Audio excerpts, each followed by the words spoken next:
Now, the another important thing about the command line arguments now. So the Java has, you remember when we wrote a program in using char or math classes, it contains a main method.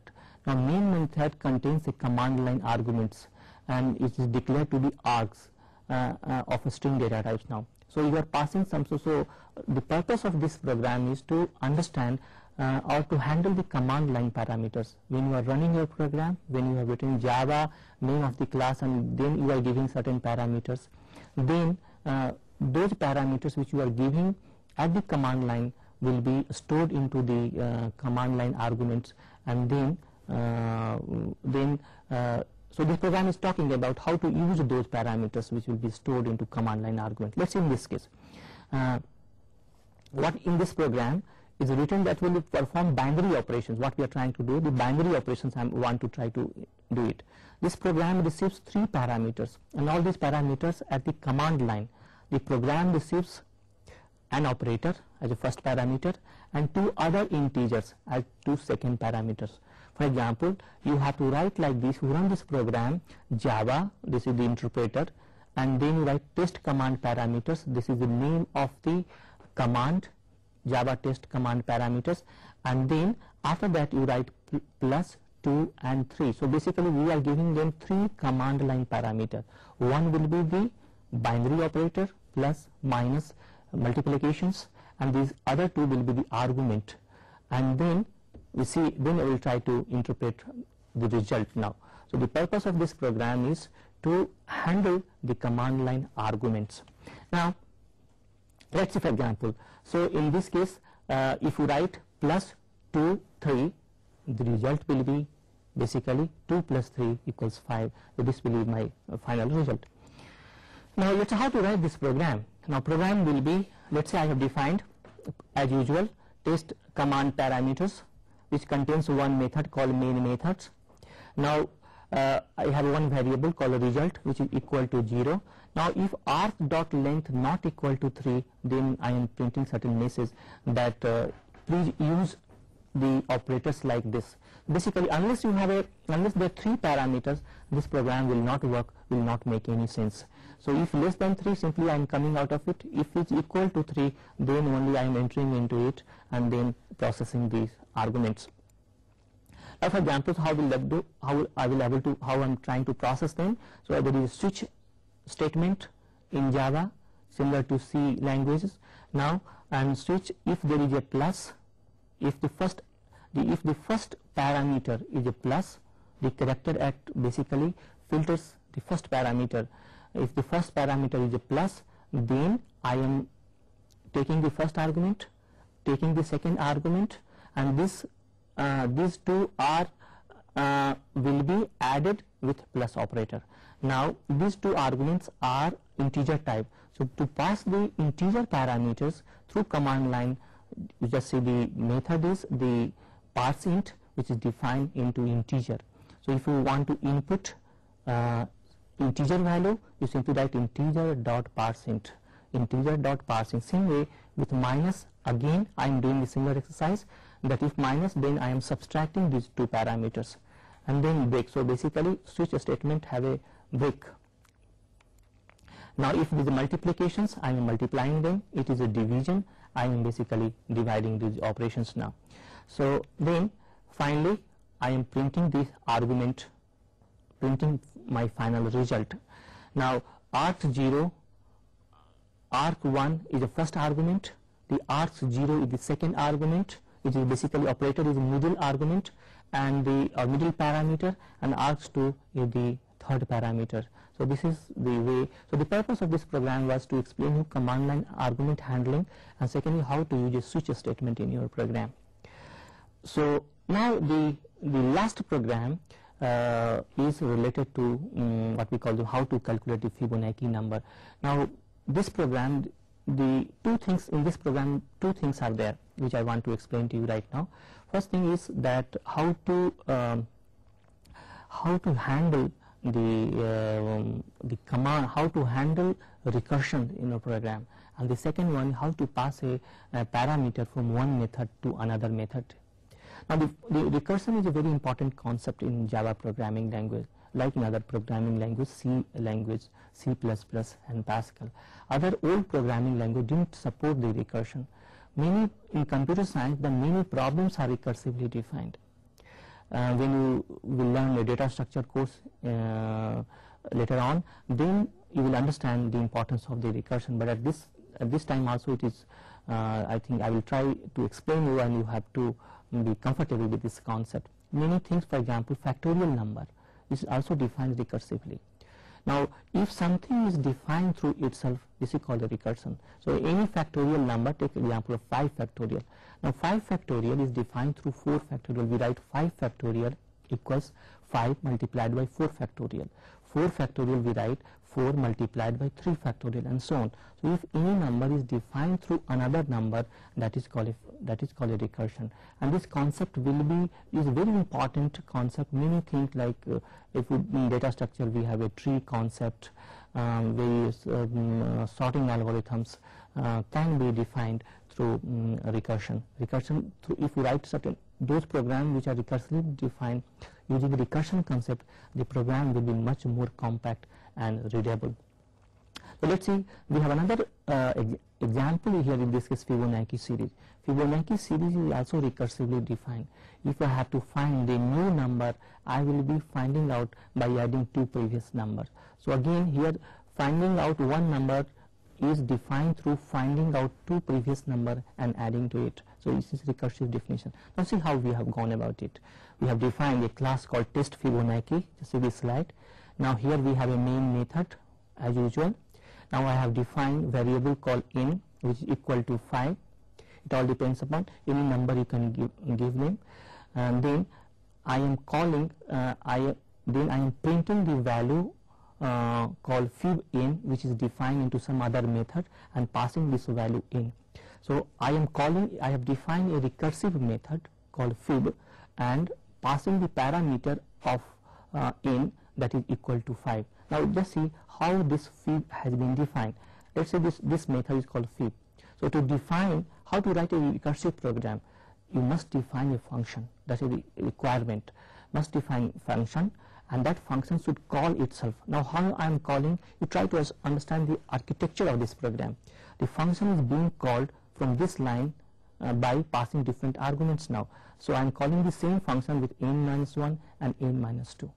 So it means calling the same functions n number of times is a recursive way of writing a program. So this is first requirement for writing recursive program. The second requirement for recursive program is there must be some terminating point. Now in this case, what is the terminating point? Terminating point will be that if value of n is equal to 0 or value of n is equal to 1, there the recursive program will be, there the recursions will get terminated. So it has to be terminated and it has to be called recursively, or the function has to call itself number of times. Now what we have defined now here in this case, the basic logic is like this, which I will always try to explain you in, graphically also. If n is equal to 0 or n is equal to 1, simply you return 1. Otherwise you keep on calling them. So if I have called 5 will call 4, fib 4, or fib 5 will call fib 4 and fib 3. Fib 4 will call fib 3 and fib 2 and so on. Let's see this graphically how it looks like. So in this case, just in this diagrammatically it's represented. Here through this diagram I am trying to explain you how many recursive calls are taking place. So fib 5 calling fib 4, fib 3, fib 4 will call fib 3 and fib 2. You can analyze with your program statements which I have written at the end. Fib 2, fib 3 will call fib 2 and fib 1. Now fib 1 is terminating point because any value is 1, it will be 1, right? So here will be again 2 will be calling fib 1. Now fib 1 is again terminating point, fib 0 is terminating point. In this case value will be 1 here. So these all are terminating points now. So all this value will be added and that will be the value of fib 5. So this way, now one warning to all of you, that many people I have seen, they always like to write a program in a recursive manner, but what happens is that if the recursive call is very large, if you have gone into very depth, then programs becomes much more slower now, because you have to have some type of memory where it has to be pushed and popped. So it takes lots of time to pushing the data into that type of memory and taking data from that type of memory. So recursive program should be avoided as much as possible, but it's a very powerful concept otherwise.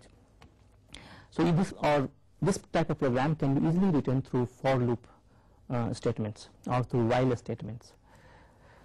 Now the last part of my presentation will be that I want to explain you certain other queries which people keep on asking about Java programming language. Now people always keep on asking that what is the relationship between Java and JavaScript. Now Java is, both have got some objective, some common goal, and goal is, the common goal between the two is that to enhance your web page. The document which you have on the web page should be interactive and dynamic, and in that case both Java and JavaScript can be used. But Java is a full-fledged programming language. Java is a full-fledged general purpose language.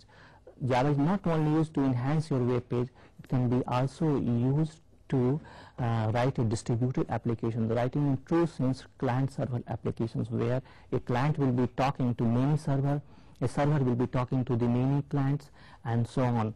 But JavaScript is a scripting language. It is only basic purpose to enhance the web page. It is written as a part of your HTML document. It does not exist outside the HTML domain. So that is why we call them JavaScript. We have similar scripting language. If you work with Excel, you have a macro programming feature. So those are also called a scripting language. So they exist within that package domain, and they don't have a much more role to play outside this domain.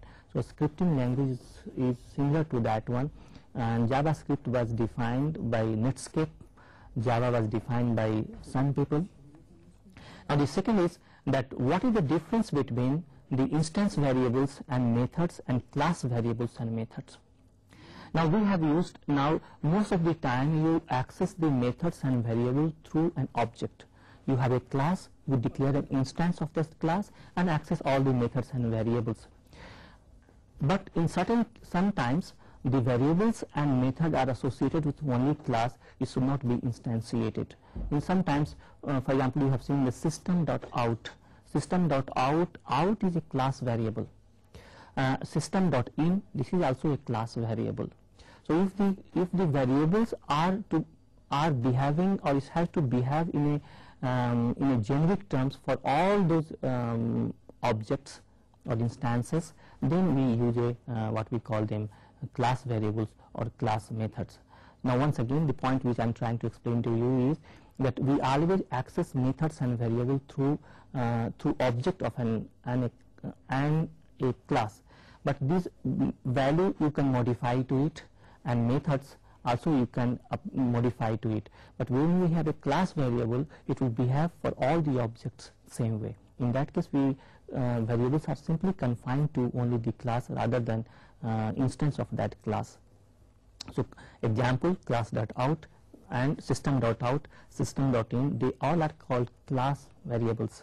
They are associated with system classes, and if you go further, you will come across with many of such methods and classes which are associated only with the what we call them predefined classes. Now these are two things which people keep on asking all the time about Java programming language. The another very interesting thing people keep on asking, where can I learn more about Java and applets and applications? So now I will give you certain sites where you can find lots of informations on Java programming language and applets and applications, and you can play with them.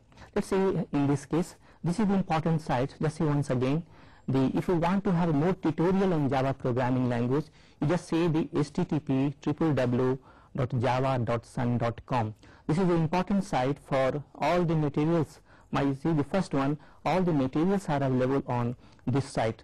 So Java tutorial, latest information on it. The second site, which is www.gameland.com. Just see once again.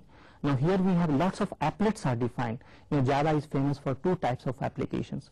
One is called applications and second is applets. So if you want to play around with various applets, you want to use those type of program in your own program, you can use with gameland.com. And if you want to make a career in Java, I will request you, my sincere advice will be you to see some of those applets, see some of their codes, try to modify them and enhance your web page or enhance your application with those applets. The third one is various news groups are there. So you can do some chatting, you can get some more information. These are comp.lang.java, comp.lang.java.program, comp.lang.java.txt. So these are various news groups through which you can have some discussions, you can get some more information about it. So another things which are very important about the Java is that I have used most of the time, if you remember the program which we have been writing is that most of the time we have written with main functions we have declared strings, args and array. Now the students keep on asking is that where is the array class? I say that args is a array. Args is an array and each element of is an array is of a string class. Now the question is that where is the array class? How I have declared args and an array object? Because most of the time you have seen that whenever I want to access anything, any variables, any method belonging to a particular class, I have declared an instance of it. But it is not happening with the array object because I didn't declare array object, array class in my program.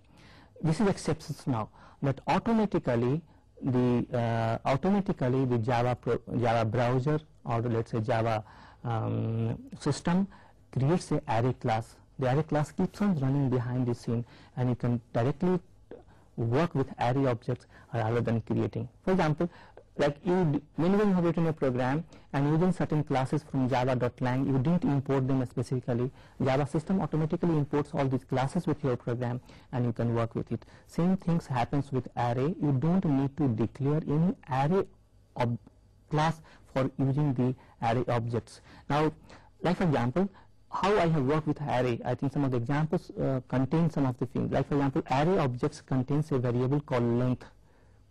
Now length is basically when I want to find out the length of a string, I don't need to write a program, I will simply work with array length. What is the size of an array? I simply can use the length. So length is a variable declared with array object with declaring array class, and I am using through array object, but I didn't declare it because Java the system will automatically create an array class for me. And the another important thing is What is the difference, students asking, what is the difference between objects and primitive data types such as int and boolean? They all behave the same way. Whenever you want to create an object, it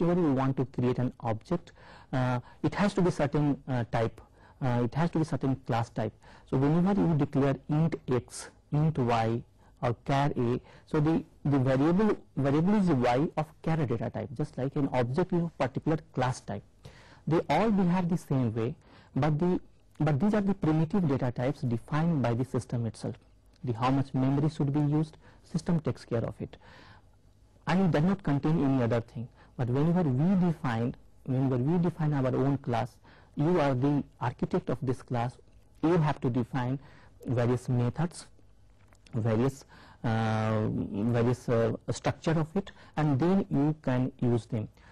You can use them your own way. So what we say that int, char, boolean, and all types are predefined data types or predefined objects.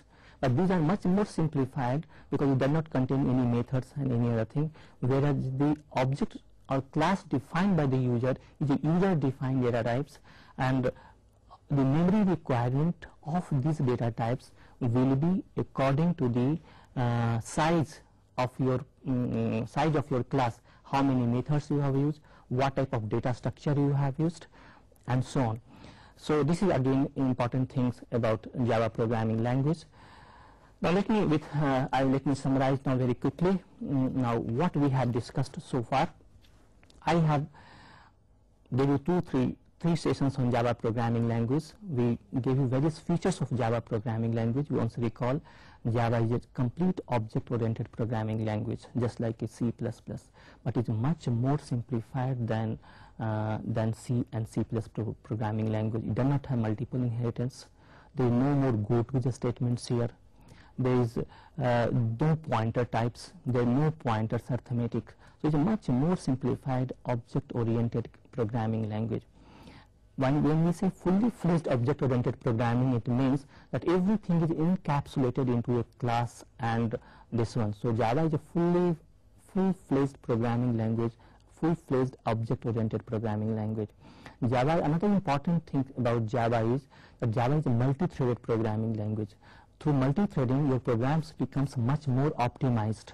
It is similar to multitasking, but much more lighter side. We say that is a lightweight concept. So through Java, you can write a multi-threaded program without going into the details of the architecture of your machines. You can make without making any interrupt to the operating system, and your program will be much more optimized. Java supports full security to your program, because Java is not meant for writing a program for a standalone machine. Java has been designed with the objectives that you are going to write a distributed application in a client server type of environment. You are going to write a program, so it will be much more is basically here you have to do security is a very much important point, and basically when you write an applet, you will understand what is the security. In Java, you can download anything from anywhere and without knowing who has written the program, who is the author, what platform this program has been written, and run your machine, and most probably the program which you have downloaded from the outside will not going to damage your system. The another important point about Java is that Java is a design not for a specific. Now what is happening, the real advantage of Java programming is that the code produced by Java is not a machine specific. So you write a program in Java, and the compiler will give you the platform neutral code which will work on all sort of platforms. It means that today what is happening, you see the industry is that the software development time is much more behind than the hardware development. And as I told you that hardware development is taking place quite often. Every 10-15 months we have a new type of paradigm is taking place in the hardware, but software is far more behind it. So what we are talking about is that to catch up the software development life cycle, you must have a new type of programming language where Java fits into it. So the software development time will be much more much more lesser than what we have already with C and C++. And the another advantage is that Java has been designed, what we call them, the another thing what we will learn little bit later on, that we have some package like Java Beans, for example. So Java Beans is basically used to write a software components. Java is made for that purpose, that instead of writing everything from the scratch, you will be combining programs from all around the world and fitting into your program and develop the application in a very similar way as the hardware development is going to take place. So these are the few important buzzwords. We also give various other applications related to Java programming language. So with this, I think you all will be fully comfortable with Java. Now you have to write lots of programs, run them, and then only you can go further for writing another type of applications, let's say applet, or what we call them GUI related applications, then JDBC, then the Java Beans, and so on in that direction. But first your fundamental has to be very strong. You must be comfortable with Java lang dot classes, then only you can go ahead. This I want to conclude. Thank you very much.